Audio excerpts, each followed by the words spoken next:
Maio de 2025, 2 minutos atrasado, hein? Que isso, Léo da Foco, o que está acontecendo? Tive um problema com meu tripé. Acontece muito, mas sem perder tempo, estamos aqui falando hoje da obra Manual Prático de Contratos e Família. Com quantos contratos se faz uma família? Um subtítulo super instigante, provocativo. E eu vou receber a Bruna Lira Duque para falar dessa obra que está lá no site da Editora Foco. Ela é doutora e mestre do Programa de Pós-Graduação Estrito Sensu em Direitos e Garantias Fundamentais da Faculdade de Direito de Vitória, a FDV. Salvo engano, ainda é a melhor faculdade de direito privado do Brasil. Especialista em Direito Empresarial, coordenadora do curso de pós-graduação Lato Sensu em Direito de Família e das Sucessões da FDV, professora de Direito Civil da graduação e pós-graduação Lato Sensu da FDV, sócia fundadora do escritório Lira Duque Advogados, além de, claro, advogada. E deixa eu só falar com a Bruna, que eu já estou aqui, deixa eu só falar ao vivo, que ela já tinha me dado o ok. Para quem está aqui conosco, bom dia, Rita, Johnny, vamos lá. O livro é assim dividido. Olha só, a Bruna já entrou aqui, deixa eu convidá-la. Vamos lá, Bruna.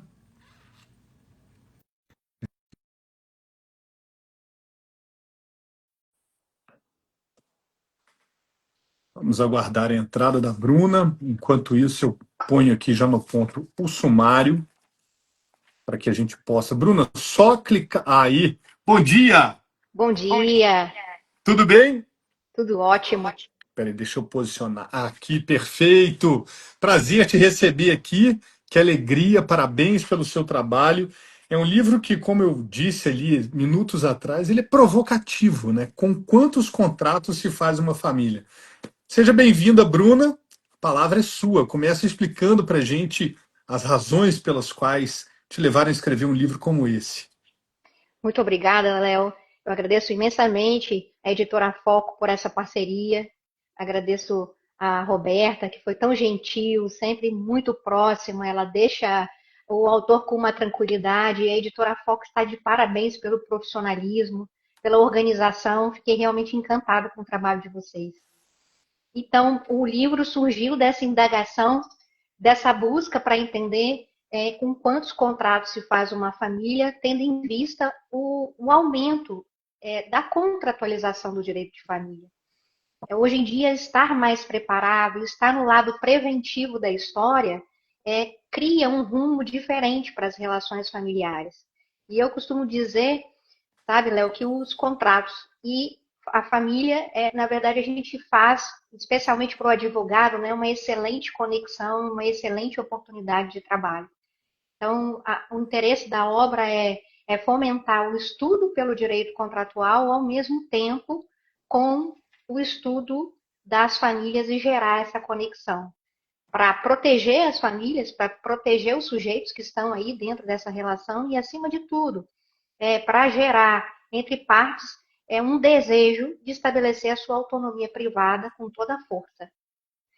E olha só, quando você fala assim, a contratualização do direito, isso é um movimento, né? Parece que tivemos ali num primeiro momento a revisitação dos grandes ordenamentos, né? A revisão do Código Civil, que aconteceu há mais de 20 anos, depois tivemos outras tantas edições de conteúdos, o Código de Processo Civil, que eu tentava lembrar, veio depois do Código Civil, e agora a gente tem essa estruturação de áreas do direito sendo, depois de uma interpretação jurisprudencial, vindo com essa consolidação da contratualização. Mas, diferente da minha interpretação, eu queria que você trouxesse para a gente essa questão da contratualização. Por que isso? Porque existe uma lacuna muito grande do direito civil ou não? Isso é um processo de maturação natural, Bruna? Eu considero que é maturação e é, acima de tudo, o desejo das pessoas fazerem o que bem entenderem, né? Minha família, meu contrato, minhas regras.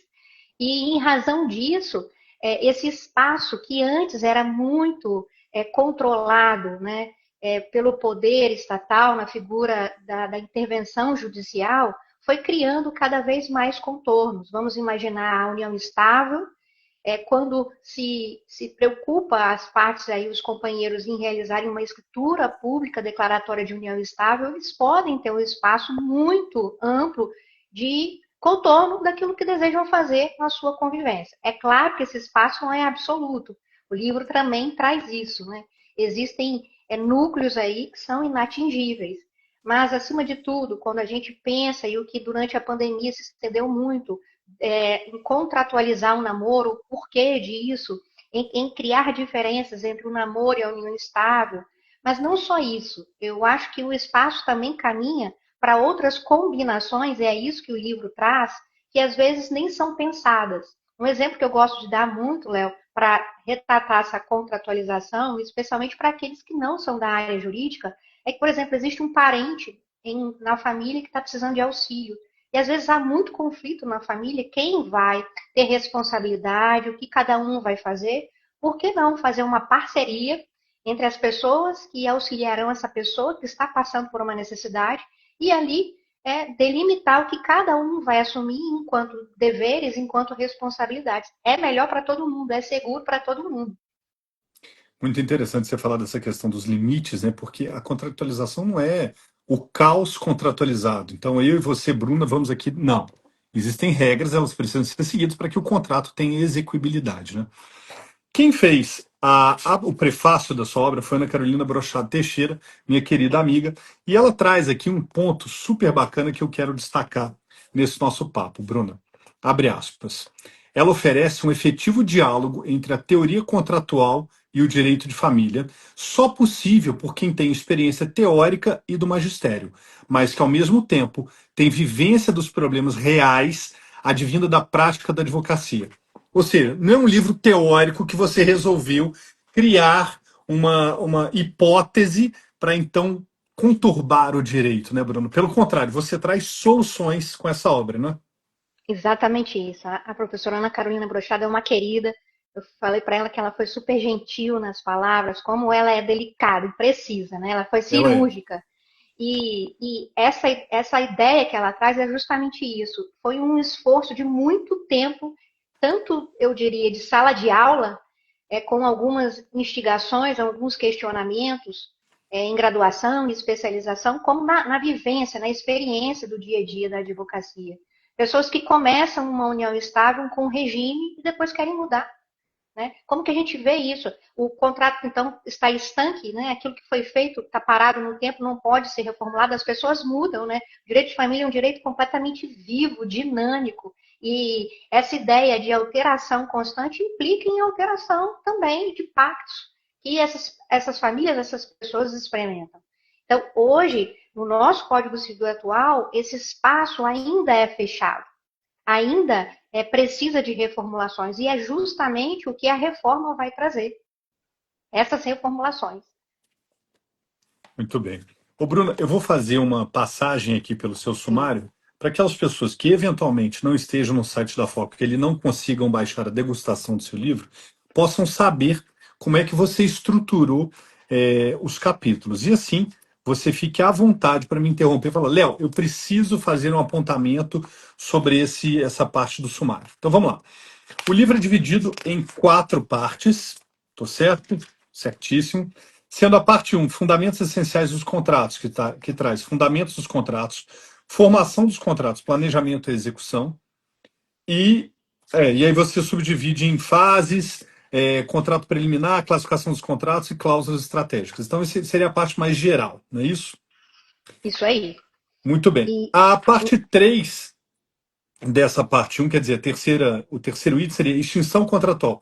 Como encerrar a relação, que é justamente onde não se pretende chegar, mas é obviamente para isso que existem os contratos. Né? Com a parte 4 com os fundamentos práticos dos contratos, e aí você traz inclusive uma parte muito acadêmica, que é o resumo da parte 1. Então você fala em 90 páginas tudo que tem ali relação com essa parte de fundamentos essenciais dos contratos, depois faz um resumo, o que é muito prático. Sabemos que em mundos tão dinâmicos, né, muitas vezes as pessoas não se dedicam à leitura completa. Mas vamos acreditar que eles vão ler, né, Bruno? Aí eles vão para a parte 2, que são os contratos no direito de família, e aí você traz uma proposta de sistematização, E os contratos especiais, seguidos dos contratos predominantemente obrigacionais, os contratos atípicos e criativos, eu queria que você falasse um pouquinho deles para a gente, combinados com os contratos no direito de família e o planejamento sucessório, que também é uma parte super em voga, super importante hoje. Tem aqui, dá um spoiler, né? Questão da holding. Todo mundo falando de holding. Vai cair, não vai cair, reforma tributária. Como é que eu protejo meu patrimônio?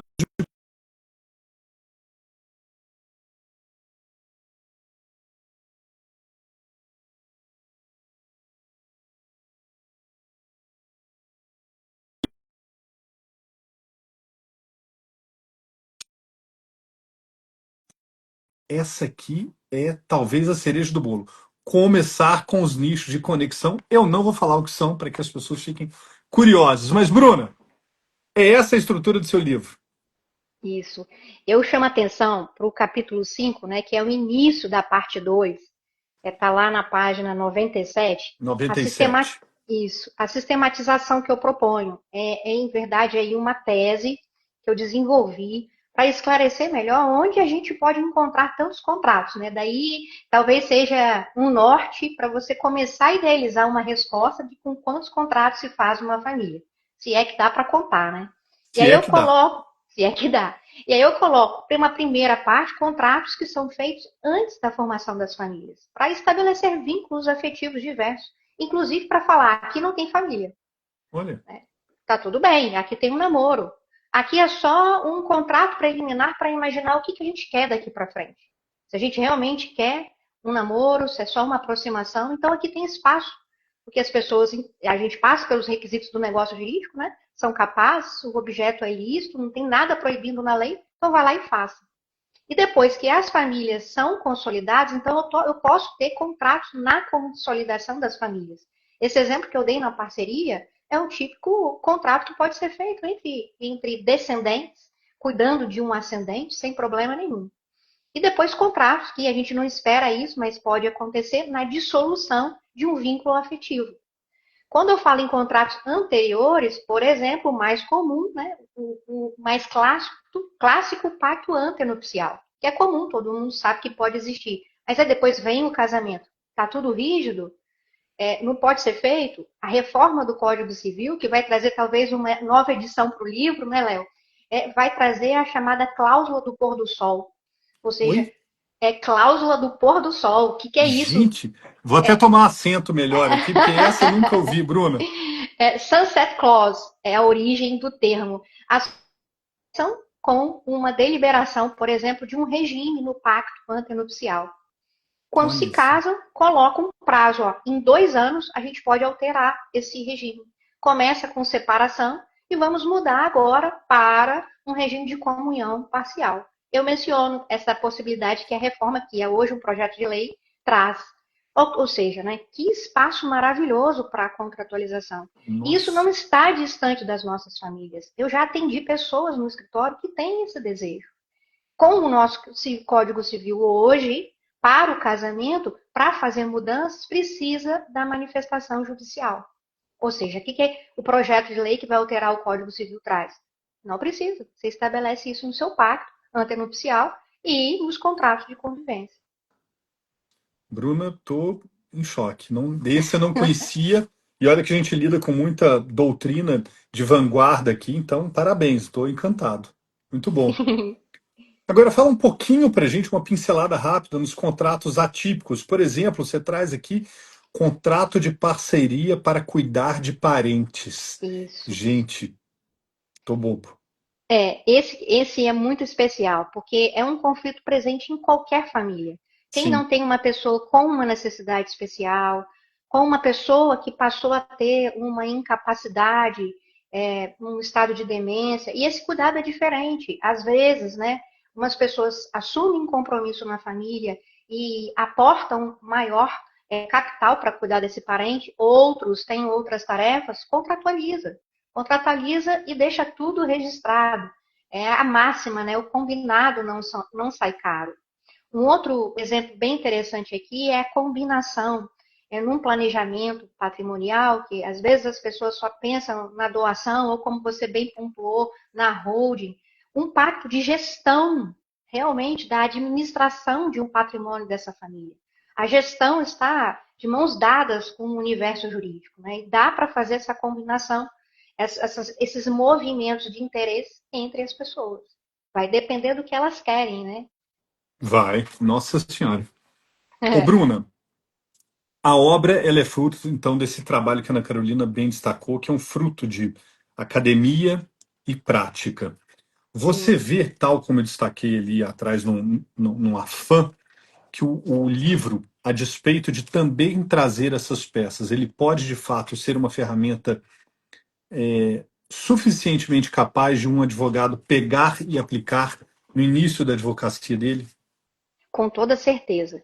O que eu vejo quando eu estou aí ministrando palestras, cursos, especialmente para a ordem dos advogados, né, nas sessões, nas subseções, é às vezes um receio. A maior dor daquele que começa é não ter um norte, né, não ter uma Sim, diretriz. E essa combinação dos nichos de contratos e família permite que a pessoa tenha segurança, escolhe duas ferramentas para começar a trabalhar. O mercado imobiliário, ele é um bom mercado para atuar. Então, por exemplo, pegue aí a redação de um contrato de compra e venda, combina com uma demanda específica dentro do divórcio em família. Aí, no divórcio, vai ter um acordo, uma transação. Aqui tem modelo para tudo. Então, a pessoa se estrutura nessas combinações, nesses modelos, nessas sugestões de cláusulas. E, por exemplo, na hora que vai pensar num extrajudicial, né, a força que o extrajudicial hoje tem, vai levar uma minuta para o cartório, aqui tem uma minuta. Tem uma minuta de um olha. pacto antenupcial, de uma união Ai, estável. me ajuda aqui um pouquinho, nem ia falar disso, mas já que você tocou no assunto, eu sou assim, dos maiores fãs dessa advocacia extrajudicial. Ela existe, ela é factível mesmo. As Com pessoas me perguntam, toda Léo, você certeza. fica aí falando de advocacia extrajudicial. Tá bom, eu tô falando porque eu sou editor, agora eu tenho aqui alguém que vai me falar da advocacia extrajudicial na prática. Sim. E, Léo, eu levanto muito essa bandeira. Todo mundo sai feliz, né? O tempo é um fator importante para as pessoas. Ficar Sim, em sofrimento, imagina aí uma dissolução de uma união estável, né? As dores que essa pessoa tem, psicológicas, né?